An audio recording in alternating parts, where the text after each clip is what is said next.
Buenas tardes, buenas noches, dependiendo del lugar en el que usted esté. Si uno mira a la situación estratégica actual desde arriba, desde el largo arco histórico de la historia,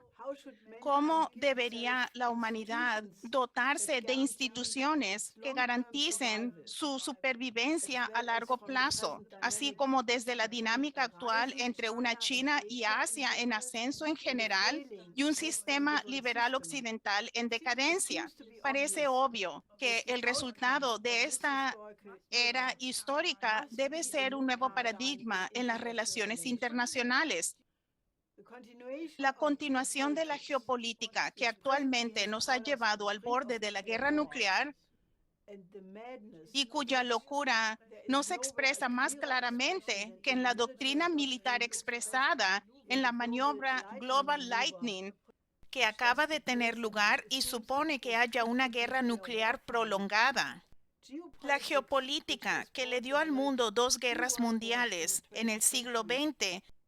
que en la era de las armas termonucleares llevará a la aniquilación de la humanidad, debe ser reemplazada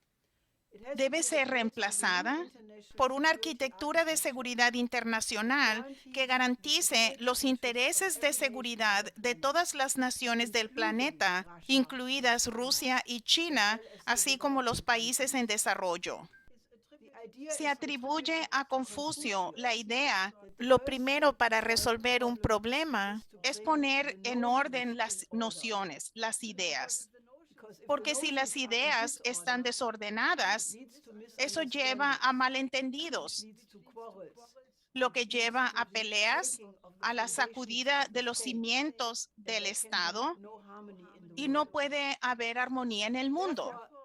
Por lo tanto, es una de las tareas más urgentes aclarar la diferencia entre la verdad histórica de lo que sucedió durante los últimos 30 años, desde la desintegración de la Unión Soviética, y la versión oficial contada en los principales medios de comunicación occidentales. Y ahora, en estos días, en la Conferencia de Seguridad de Múnich, donde hay una buena representación de la élite de la facción de la OTAN y donde parece que el secretario de Estado Tony Blinken y la ministra alemana de Asuntos Exteriores Baerbock parecen estar unidos por la cadera, lo que es un espectáculo asombroso. La línea oficial de estas fuerzas es que Putin es el agresor, que Rusia es el único país que cambió las fronteras en Europa en el periodo de posguerra a la fuerza, concretamente en Crimea, y que la única lucha relevante es la que se da entre las democracias liberales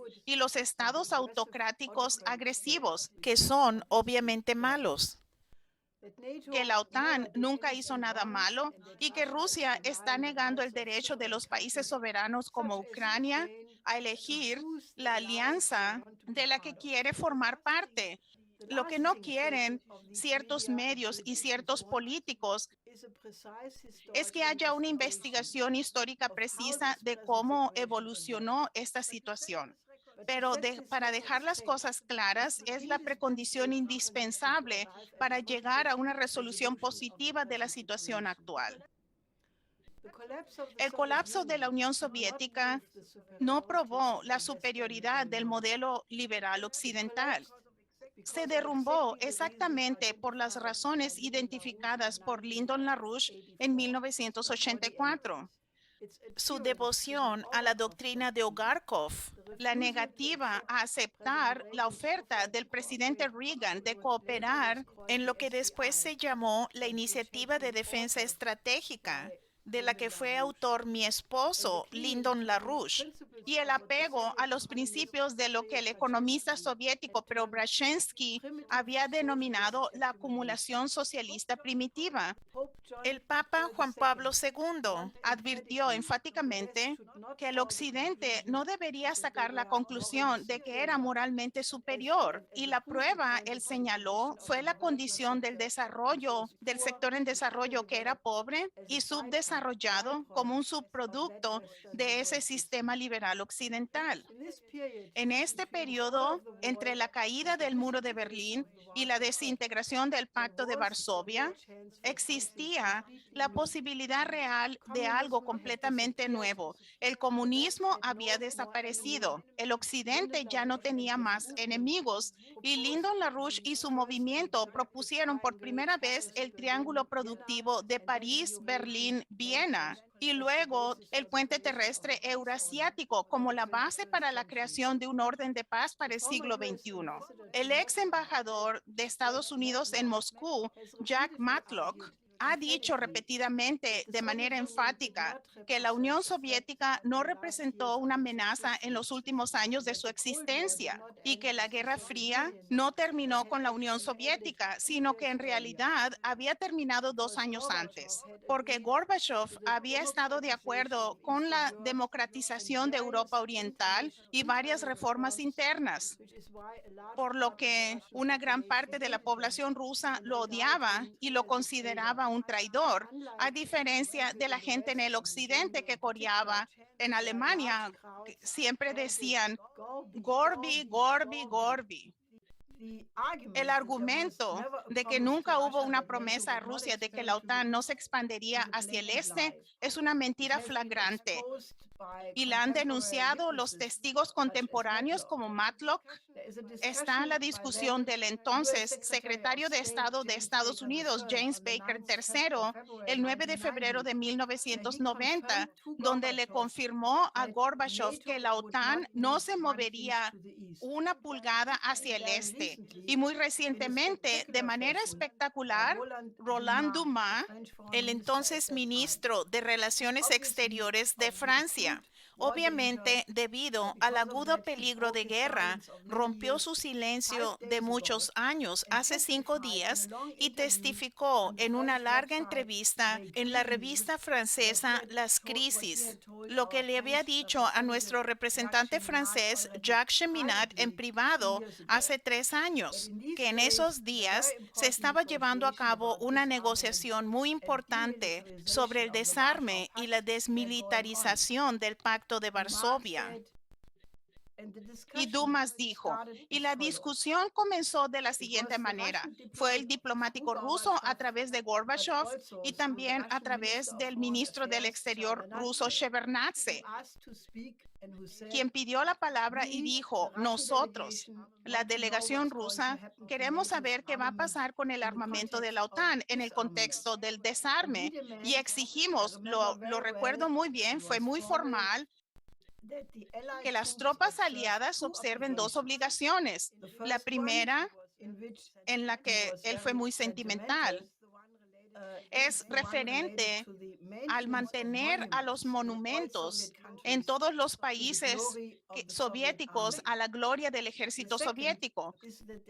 La segunda es un compromiso de las tropas del Pacto de Varsovia y de la OTAN de que no debe haber movimiento de las tropas de la OTAN en las regiones del Pacto Soviético que van a ser desarmadas.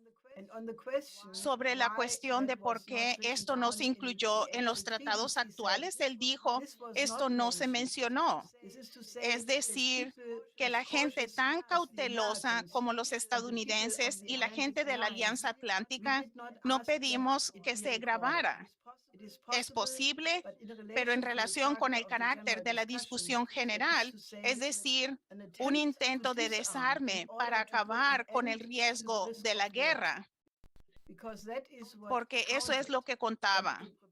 y prepararse para otro periodo en el contexto de la época que era el desarme, era lógico. Así que esta discusión se llevó a cabo. Se llevó a cabo porque los rusos lo pidieron, porque lo apoyamos, yo primero, y los estadounidenses también, y los alemanes, por supuesto. Jack Matlock enfatiza que la promesa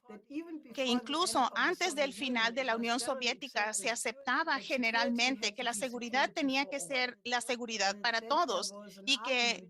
Ese era el argumento con el que Gorbachev justificaba la reducción del armamento al ejército soviético. Matlock también cuenta que el presidente Bush padre aconsejó a los ucranianos en uno de sus últimos discursos en Kiev, cuando todavía había una Unión Soviética, que debían unirse a la Federación Voluntaria de Gorbachev que él proponía, y advirtió a los ucranianos contra el, citamos, nacionalismo suicida. Veamos a un video con el ministro del Exterior alemán Genscher, quien lo confirmó muy claramente. A cambio de la unidad alemana, Occidente prometió no permitir que la OTAN avance más hacia el este. En Washington, el entonces ministro del Exterior hace promesas de largo alcance. Estuvimos de acuerdo en que no hay intención de expandir el área de defensa de la OTAN hacia el este. Esto se aplica, por cierto, no solo con respecto a Alemania Oriental, que no queremos incorporar allí, pero se aplica de manera bastante general. Una promesa de corta duración. Los primeros países de Europa del Este son admitidos en la OTAN. La secretaria de Estado Madeleine Albright sonríe mientras abraza a sus homólogos de Polonia, la República Checa y Hungría. Una acción amenazante desde el punto de vista de Moscú, pero es demasiado débil para reaccionar. Así que están Dumas, Genscher, Matlock, quienes todos confirman que se hicieron estas promesas y claramente contrarrestando la versión oficial de que no se habían hecho estas promesas que repite Stoltenberg, el exsecretario de la OTAN, y hoy la revista Spiegel en Alemania habla de un documento clasificado que acaba de surgir, que había sido secreto, que apareció en los archivos nacionales británicos, que fue descubierto por el politólogo estadounidense Joshua Shifrinson sobre una reunión entre los directores políticos del Ministerio de Relaciones Exteriores de Estados Unidos, Gran Bretaña, Francia y Alemania en Bonn el 6 de marzo de 1991. El documento dice que todos estuvieron de acuerdo de que la membresía de la OTAN para los países de Europa Oriental sería inaceptable. Se cita a Jürgen Kroborg, representante de Bonn, que una expansión de la OTAN más allá del Elba sería inaceptable. Por lo tanto, la membresía de la OTAN no podría ofrecerse a Polonia y a otros. El representante estadounidense Raymond Seitz estuvo de acuerdo en que prometieron a los soviéticos en las conversaciones del 2+4 que la OTAN no se expandiría formal ni informalmente hacia el este. Spiegel dice que los rusos ya se habían quejado en 1993, mucho antes de que Putin llegara, de que la expansión de la OTAN hacia el este violaría el espíritu de las conversaciones del 2+4. No estuvo por escrito, pero ambas partes actuaron en 1990 de buena fe. Es algo que parece que se ha perdido totalmente. Esto, sin embargo, esta buena fe no la compartieron todos. En lugar de un nuevo sistema que brindaría seguridad para todos, que también podría haber sido que Rusia se uniera a la OTAN, los neoconservadores en Estados Unidos y sus colegas británicos comenzaron el proyecto para un nuevo siglo americano, para construir un mundo unipolar. La exuberancia irracional no solo se apoderó de los mercados, como lo señaló Alan Greenspan en cierto momento en los 90s, sino que fue la euforia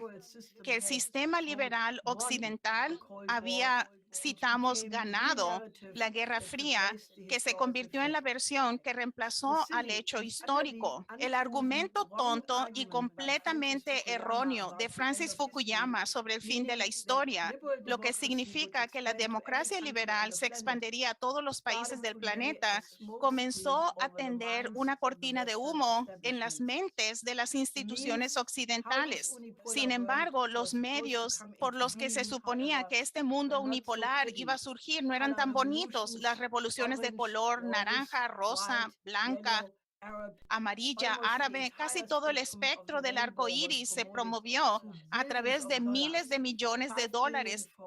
5.000 millones para Ucrania también antes del 2014, como se jactó abiertamente Victoria Nuland.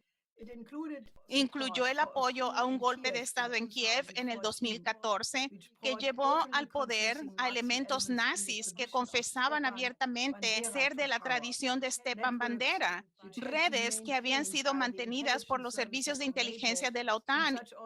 y organizaciones como el Bloque de Naciones Antibolcheviques en el periodo de posguerra para un enfrentamiento potencial con la Unión Soviética. Así que estos servicios de inteligencia sabían exactamente quién hizo el golpe en la Plaza Maidán. Fue en reacción a la represión brutal de la gente de habla rusa en Ucrania que la gente de Crimea votó en un referendo que querían unirse a Rusia,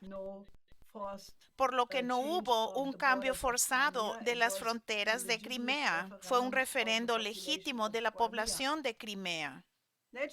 Naturalmente, en este proceso, la Carta de la ONU y el derecho internacional fueron reemplazados por el orden basado en reglas. Y eso sucedió con el gran apoyo de Tony Blair, quien argumentó en 1999 en Chicago a favor de las guerras intervencionistas humanitarias. El derecho a proteger R2P, las que debían declarar el fin de la paz de Westfalia. Las circunstancias del 11 de septiembre que Lyndon LaRouche había advertido 9 meses antes, como el fuego del Reichstag a punto de ocurrir, que eliminó buena parte de los derechos civiles en Estados Unidos y sentó las bases para las guerras sin fin, comenzando en Afganistán, la primera guerra basada en mentiras. Lo que siguió fueron las mentiras de Colin Powell a la ONU en el 2003 sobre las armas de destrucción masiva en Irak, seguidas por las guerras en Libia, asesinando a Gaddafi, el intento de derrocar al gobierno de Assad en Siria y directa e indirectamente muchas otras operaciones militares. Millones de muertos y heridos, millones de refugiados fueron el resultado. Todo esto sirvió a los intereses de Estados Unidos o del Occidente en general. El resultado fue una reacción gigantesca. Putin, quien en los primeros años de su presidencia tuvo muchos admiradores en el Occidente, se volvió cada vez más impopular ante los arquitectos del mundo unipolar porque no se sometió al orden basado en reglas. Comenzó a reafirmar el papel de Rusia como actor mundial en el 2008 en Georgia, en el 2015 en Siria y ahora recientemente exigiendo que la expansión de la OTAN al este no solo se debe detener, sino que se debe regresar al estado que había en el 97 y exigiendo por escrito garantías legalmente vinculantes de Estados Unidos y la OTAN que Ucrania no va a ser un miembro y no debería haber sistemas de armas ofensivos en la frontera rusa y que la OTAN no avance más hacia el este. Si uno considera la historia de los últimos 30 años, es una solicitud muy modesta. También a la luz del hecho de que Ucrania no cumple con los requisitos de los artículos 5 y 10 del Tratado de la OTAN, como el general Kujat, el ex inspector del ejército alemán, dice correctamente. Mientras tanto, hay otro aspecto al orden basado en reglas que cobra importancia. China, que tenía sus propios planes para un puente terrestre eurasiático, reaccionó muy bien a los programas propuestos por el Instituto Schiller de una nueva ruta de la seda, pero no se sintió económicamente fuerte para llevar a cabo estos planes después de la llamada crisis en Asia en el 97, en la que las monedas de algunos países asiáticos fueron brutalmente atacadas por los especuladores como Soros, robando a los países en una semana aquello por lo que su población trabajó durante décadas para ganar. La reacción de China a esta situación y los objetivos generales de la reducción de la pobreza mundialmente fue el anuncio de la nueva ruta de la seda que hizo el presidente Xi Jinping en el 2013 en Kazajistán. Este proyecto de infraestructura más grande de la historia se ha convertido en un gran éxito de casi 150 países participantes, pero especialmente el continuo ascenso de China como la locomotora de la iniciativa de la Franja y la Ruta hizo que los defensores del mundo unipolar y sus financistas en la City de Londres y Wall Street y Silicon Valley caracterizaran cada vez más a Rusia y a China como autocráticos, autoritarios y peor. Y estos ataques, como era de esperar, tuvieron ese efecto, que fue la pesadilla de personas como Brzezinski, Dick Cheney y otros, es decir, que estos dos países han creado una asociación sin precedentes. El 4 de febrero, al inicio de los Juegos Olímpicos de Pekín, el presidente Putin y el presidente Xi Jinping firmaron un documento para la Asociación Estratégica Integral que, según sus propias descripciones, representa un modelo para las futuras relaciones internacionales entre las naciones que se basará en la búsqueda mutua del interés del otro en todo el espectro de los campos económico, político, cultural y militar. Este acuerdo ha terminado formalmente con la idea de un mundo unipolar. Ya es un hecho de la historia, sobre todo porque combina la ventaja militar marginal de Rusia con la fortaleza de la economía china. Y en la práctica hace tales amenazas, como lo dijeron dos funcionarios anónimos de la Casa Blanca, que Estados Unidos impediría que Rusia se diversificara del petróleo y el gas y le negaría el acceso a las tecnologías avanzadas. Lo hizo obsoleto. Ahora es el momento para que todas las personas que piensan claro y son amantes de la paz en el Occidente, que revisen la situación estratégica e histórica sin prejuicios ni sesgos ideológicos.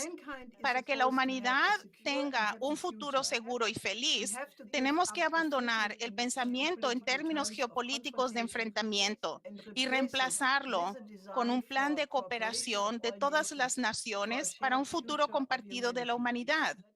porque eso es lo que tenemos, para bien o para mal. Ya es hora de declarar obsoleta a la OTAN y reemplazarla por una arquitectura de seguridad internacional que garantice los intereses de seguridad de todas las naciones del planeta. En lugar de tratar a la nueva asociación integral de Rusia y China como una entidad hostil que debe ser combatida con una nueva carrera armamentista, las naciones de Europa, Estados Unidos y otros continentes deberían mostrar su voluntad de participar en una nueva negociación de la paz de Westfalia, que se base en el interés del otro y el bien común de todos. Estaba claro para las fuerzas que negociaron este tratado de 1644 a 1648 que no podía haber un ganador si continuaba la guerra de 30 años, que fue realmente la culminación de 150 años de guerra religiosa en Europa, en la que un tercio de la población y los bienes fueron destruidos. ¿Cuánto más debe quedar claro para que todos los bandos hoy que la continuación de la confrontación, incluida la amenaza de extinción termonuclear de toda la especie humana, no dejará a nadie como ganador? Tal nuevo Tratado de Westfalia debe basarse en principios que estén en cohesión con la ley natural y la legitimidad del universo físico. Debe reflejar la belleza de la especie humana, que es la única conocida hasta ahora dotada de la razón creadora que nos separa de los animales y otras formas de vida. Naturalmente, como el Tratado de Westfalia original, tendrá que tratar con todos los temas específicos como un acuerdo de Minsk II, otras disputas territoriales, pero también los grandes desafíos de nuestro tiempo, como el Sistema Mundial de Salud para combatir pandemias, para resolver la hambruna que es de dimensiones bíblicas, de la que habla David Beasley, y el aliviar la pobreza de todo el mundo y otras cuestiones del bien común de toda la humanidad. La tarea inmediata que tenemos es organizar la cooperación de todos los países con los proyectos de la iniciativa de la Franja y la Ruta, que se encuentran de una manera más completa. En nuestro informe del 2014, la nueva ruta de la seda se convierte en el puente terrestre mundial,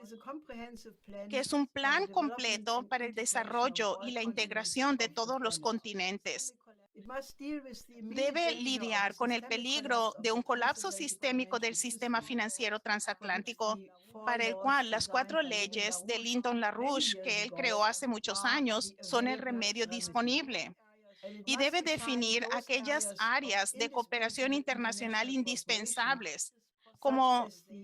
el realizar lo más rápido posible una nueva plataforma económica basada en la energía de fusión termonuclear para lograr la seguridad energética y de materias primas para todas las naciones. Y debe definir la cooperación pacífica, investigación, los viajes espaciales y la colonización espacial. Somos una especie creativa y ahora es el momento en nuestra historia de probarlo.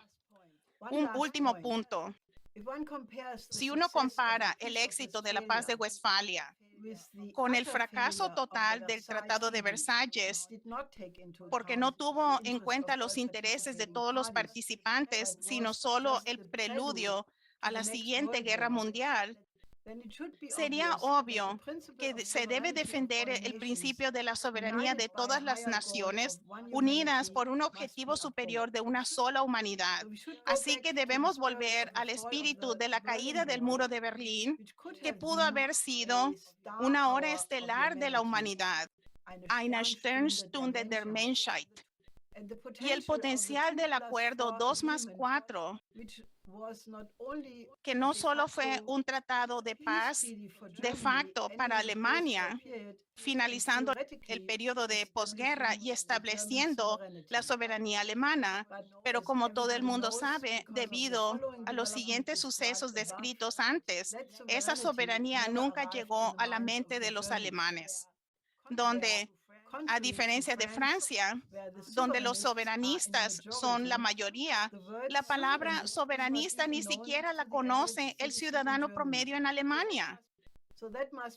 Eso también se debe lograr. Así que transformemos este momento extremadamente peligroso en una oportunidad para formar una nueva era de la humanidad. Hay que crear una verdadera hora estelar de la humanidad digna de la especie inmortal que fuimos creados para ser. Gracias.